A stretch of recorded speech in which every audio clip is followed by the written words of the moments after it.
Welcome to another episode of Take a Byte, where we sink our teeth into new releases and see what they have to offer. Now, farming adventure games are always a good time. You know, you got your Harvest Moons, you got your Stardews. You know what makes them great? Cats. Not that kind, no. Yeah, there we go, yeah! Okay, so cats don't seal the deal, but having your adventure based around adorable animals does make for a good time. Kitaria Fables is that good time. Now, off the bat, I will say it does not stack up to Stardew or older, more enjoyable Harvest Moons when it comes to farming, but farming isn't at the forefront of this game. It's certainly part of it, and it is necessary for making progress, but the combat and the story are the main focus. So you play as Nyan, which is the Japanese word for meow, and yeah, you remember that guy. Basically, you're a soldier who sets out to check on a town since monsters have been becoming aggressive and there's like this worry of a prophetic calamity that could be in the future. When you get there, the mayor sets you up in your grandfather's old house, which includes a farm. Isn't it always the grandfathers in these games? You know, like can't it be like your cousin's farm or sweet little grandmammy couldn't be out there sowing the fields? Anyways, this farm serves as your base of operations and your means to some serious coin by taking advantage of your field. Now, Kataria does a great job of getting you acclimated to the land and laying everything out in front of you. You could travel a good distance to start, but you quickly realize most enemies are too powerful with your current setup. If you stop by the blacksmith, every upgrade and how to get them is on display, so you're able to form a game plan on how to proceed. This led to a lot of self-imposed quests for me. You know, there were a few sessions where I didn't focus on the story, but spent an hour farming crops and loot from enemies to make sure that I could get a stronger sword. Each time you upgrade, you'll see that you could travel a little bit further out without fearing danger, and you can make quick work of enemies who used to be a problem. Although you'll run into new enemies and eventually have to start working towards that next upgrade. I could tell the devs put thought into how the game would unfold by what's required for each upgrade. It almost feels linear, but for something like weapon upgrades, it totally makes sense. With that being said, and it might have been obvious, Kataria definitely feels like an entry-level adventure game. Not from a quality standpoint or anything like that, but with everything laid out in front of you, it seems a little hard to fail. Speaking of failing, if you do fall while you're out in the wild, the only penalty is that you lose the rest of the day.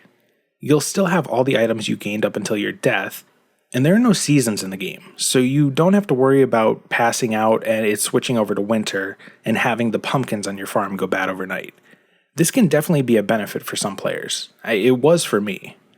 Playing through Kitaria Fables was the first time I picked up a farming style game in a few years, and I completely forgot how relaxing it was. So I welcomed the ease. You know, I took the game at face value and I had a really pleasant time.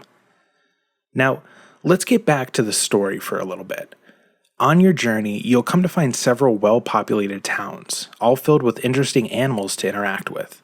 Now, the fact that the characters are animals definitely just seems like a stylistic choice.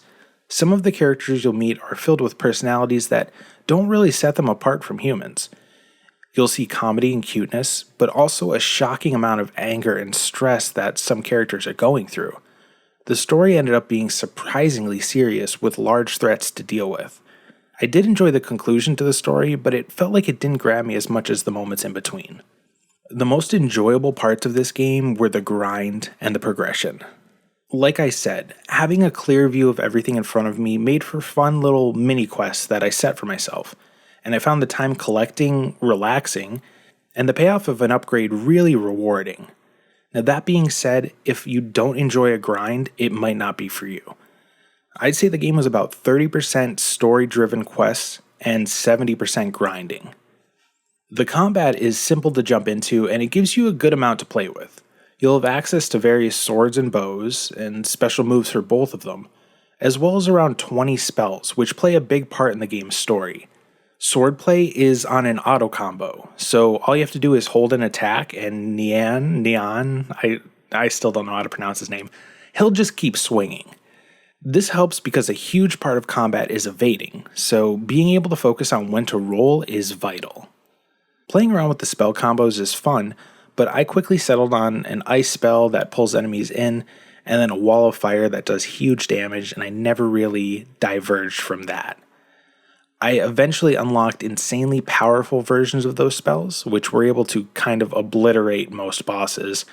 So this made me not bother with most other spells and actually made a lot of the endgame fights a little too easy. Now that we covered the adventure, all that's really left to talk about is the farming. Like I mentioned earlier, farming in this game is necessary and definitely enjoyable, but really not the main focus. You have your main set of tools that you can upgrade to make things run a little faster, and you have tons of options for crops, but that's all.